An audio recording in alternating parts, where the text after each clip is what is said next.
एक ऐसा तालाब जिसमें एक इच्छाधारी नागिन कई सालों से छुपी है।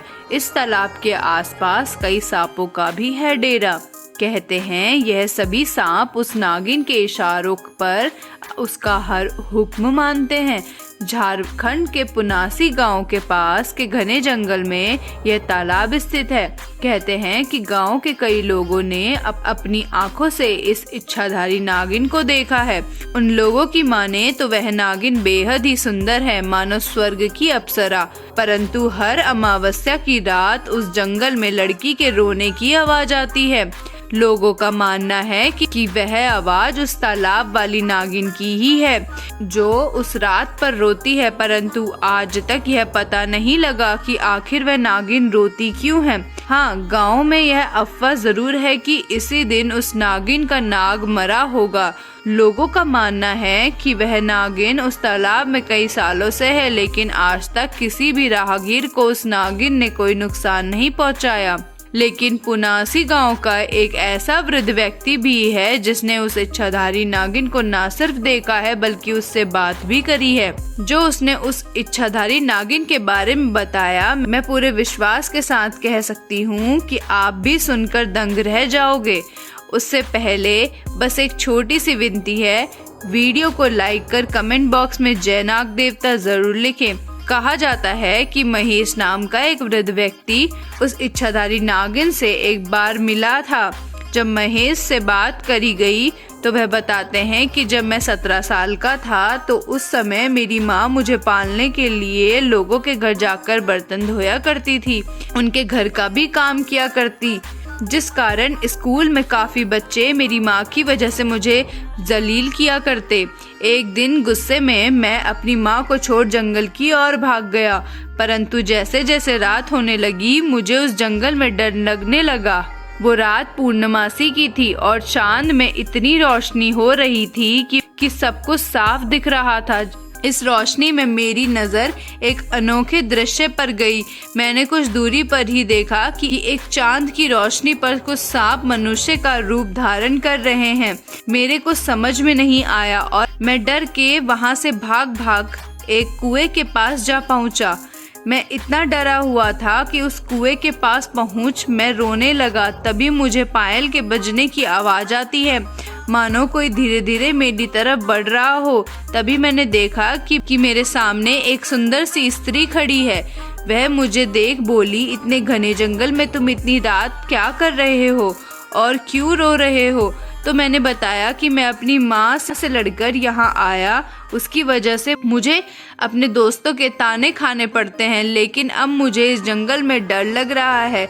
इस पर वह स्त्री जोर जोर से हंसने लगी। फिर उसने मेरे सर पर हाथ रखा और कहा, अच्छा सुनो, हम दोनों रात काटने के लिए कहानी सुनते हैं। मैं तुम्हें यह कहानी सुनाती हूँ, इससे ध्यान से सुनना। तुम्हारी तरह ही एक गांव में परवीन नाम का एक लड़का था। वह बताता है कि मेरी माँ की सिर्फ एक ही आंख थी और इसलिए मैं उनसे बेहद नफरत करता था। वह फुटपाथ पर एक छोटी सी दुकान चलाती थी। उनके साथ होने पर मुझे शर्मिंदगी महसूस होती थी।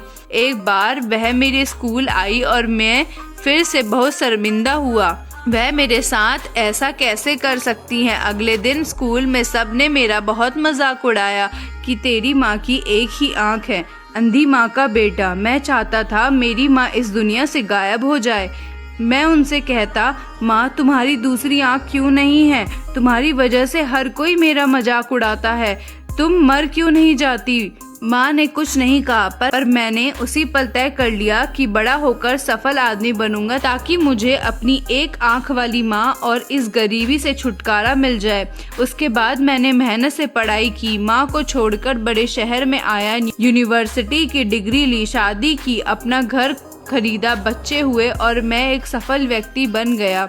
मुझे अपना नया जीवन इसलिए भी पसंद था क्योंकि यहाँ माँ से जुड़ी कोई भी याद नहीं थी। मेरी खुशियाँ दिन ब दिन बढ़ती जा रही थी। तभी अचानक मैंने कुछ ऐसा देखा जिसकी मैंने कभी कल्पना भी नहीं की थी। सामने मेरी माँ खड़ी थी, आज भी अपनी एक आंख के साथ। मुझे लगा कि मेरी पूरी की पूरी दुनिया जैसे फिर से बिखर गई हो। मैंने उनसे पूछा, आप कौन हो? मैं आपको नहीं जानता, यहाँ आने की हिम्मत कैसे हुई? तुरंत मेरे घर से बाहर निकल जाओ। माँ ने जवाब दिया, माफ करना, लगता है मैं गलत पते पर आ गई हूँ। और वह वहाँ से चली गई।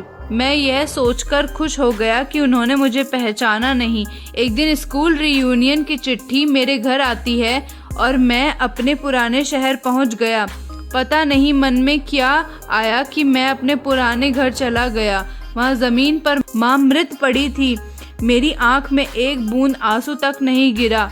उनके हाथ में एक कागज का टुकड़ा था, वह मेरे नाम उनकी आखिरी चिट्ठी थी। उन्होंने लिखा था, मेरे बेटे, मुझे लगता है मैंने अपनी जिंदगी जी ली है। मैं अब तुम्हारे घर कभी नहीं आऊंगी, पर क्या यह आशा करना कि तुम कभी कभार मुझसे मिलने आ जाओ गलत है। मुझे तुम्हारी बहुत याद आती है।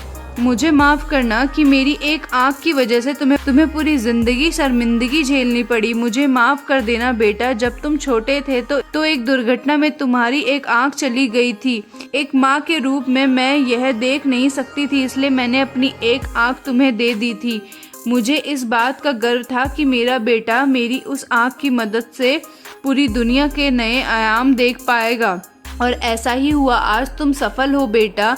मेरी दुनिया तो पूरी तुमसे ही है। चिट्ठी पढ़कर मेरी दुनिया बिखर गई और मैं उसके लिए पहली बार रोया जिसने अपनी जिंदगी मेरे नाम कर दी थी। मेरी माँ।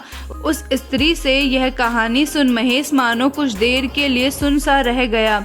अब उसे अपनी माँ की अहमियत का अंदाज़ा हो गया था और उसे अपनी माँ के पास जल्दी जाना था ताकि वह अपनी माँ को गले लगा सके। सुबह भी हो चली थी। उसने उसे स्त्री से कहा, अभी मुझे जाना है, और दौड़ के घर की तरफ भाग।